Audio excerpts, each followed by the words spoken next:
Assalamualaikum warahmatullahi wabarakatuh. Salam rindu. Review narasi dalam buku. Di sini kita membuka kembali lembar demi lembar buku. Bukan hanya untuk dibaca, tapi untuk direnungkan. Karena buku sejatinya bukan hanya deretan kata, tapi jendela yang membuka cakrawala dan menuntun kita pada kebijaksanaan. Izinkan saya menghadirkan sebuah buku yang menggelitik nalar dan menggugah rasa. Pancasila 404 Not Found, karya Profesor Suteki yang diterbitkan oleh Tafa Media Februari 2022. Setebal kurang lebih 350 halaman yang terbagi dalam 17 bab. Dari judulnya saja sudah membuat kita berhenti sejenak dan bertanya, benarkah Pancasila kini sekedar slogan yang kehilangan makna? Jargon tanpa jiwa yang tersesat dalam retorika? Saya membaginya dalam 3 segmen. Segmen 1 tentang kelahiran Pancasila, segmen 2 tentang nilai Pancasila 404 Not Found, dan segmen 3 Pilih Pancasila atau Al-Quran. Yang pertama, tentang kelahiran Pancasila. Prof. Suteki mengajak kita menelusuri proses panjang lahirnya gagasan, ide, atau pemikiran yang terangkum dalam sebuah narasi way of life, ideologi, dan juga dasar atau asas negara. Dari pembibitan atau pembenihan ide, kemudian pembuahan, perumusan, hingga kelahiran. Jauh sebelum Indonesia merdeka, nilai-nilai Pancasila sebenarnya telah hidup di masyarakat kita. Sejarah membuktikan bahwa nilai-nilai Pancasila itu digali dari puncak-puncak sosial kultural bangsa Indonesia yang telah mendarah daging dalam tubuh dan jiwa bangsa Indonesia.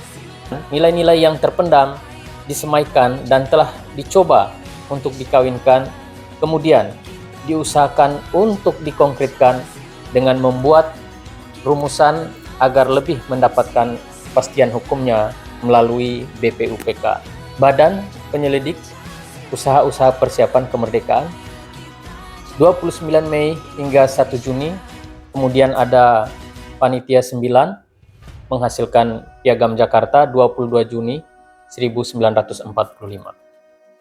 Pada saat pengesahan Undang-Undang Dasar tahun 1945, 7 kata itu disepakati oleh PPKI untuk dihilangkan, sehingga sila pertama Pancasila berbunyi ketuhanan yang Maha Esa.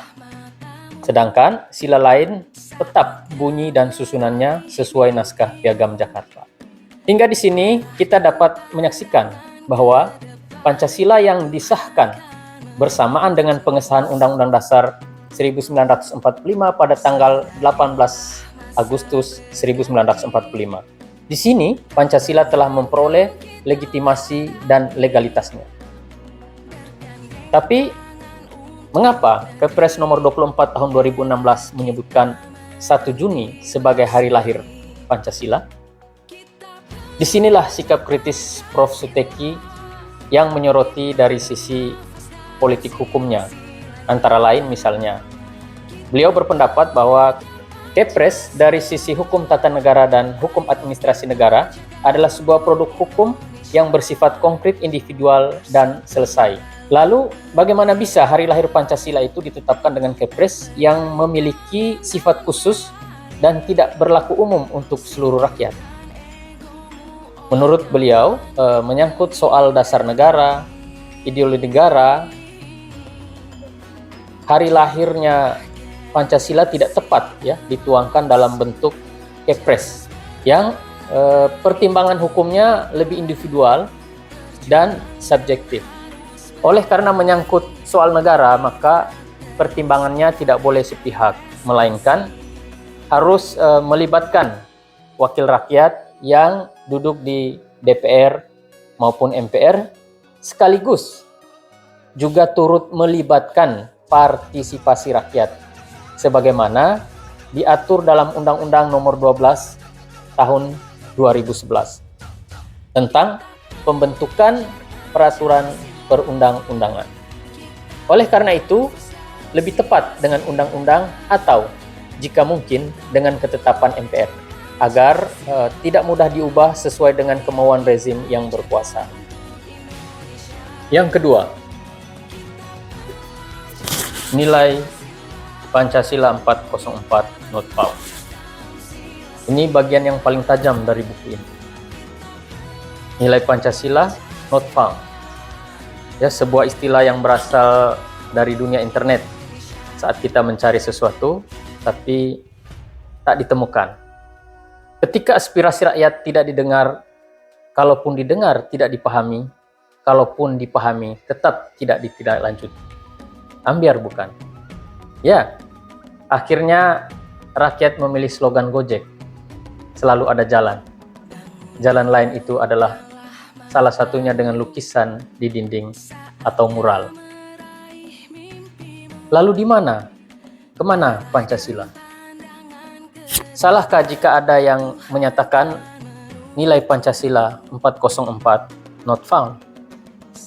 Kesaktian Pancasila hanya akan mewujud jika rezim itu memiliki kedekatan dan sekaligus menghayati dan mengamalkan nilai-nilai Pancasila.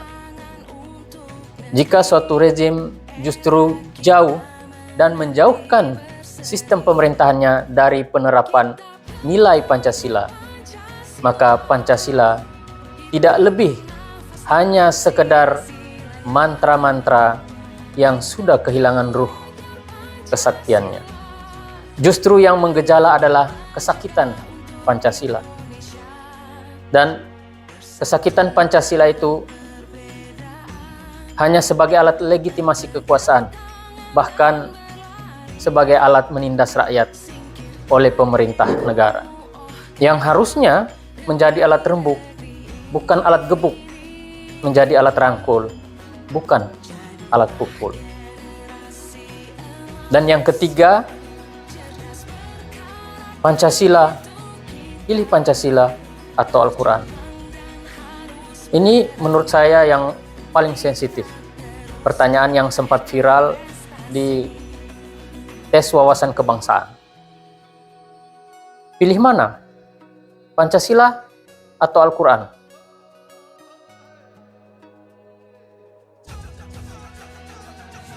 Bahkan pernah juga kita dengar statement bahwa musuh terbesar Pancasila adalah agama. Musuh terbesar Pancasila adalah agama. Bung Hatta bahkan pernah mengkritik keras pembenturan semacam itu. Ia bilang, itu warisan konflik Eropa. Pembenturan agama dan negara memiliki bias persoalan Eropa. Sebab di Eropa menjelang abad Renaissance terjadi pergulatan antara otoritas agama dan otoritas negara. Keduanya berkontestasi karena masing-masing memiliki otoritas politiknya sendiri-sendiri. Di sini di Indonesia, agama dan negara berjalan beriringan. Pancasila tidak bertentangan dengan Al-Quran. Sekali lagi, sejarah membuktikan bahwa nilai-nilai Pancasila itu digali dari puncak-puncak sosial kultural bangsa Indonesia yang telah mendarah daging dalam tubuh dan jiwa bangsa Indonesia. Jelas, bangsa kita adalah bangsa religius.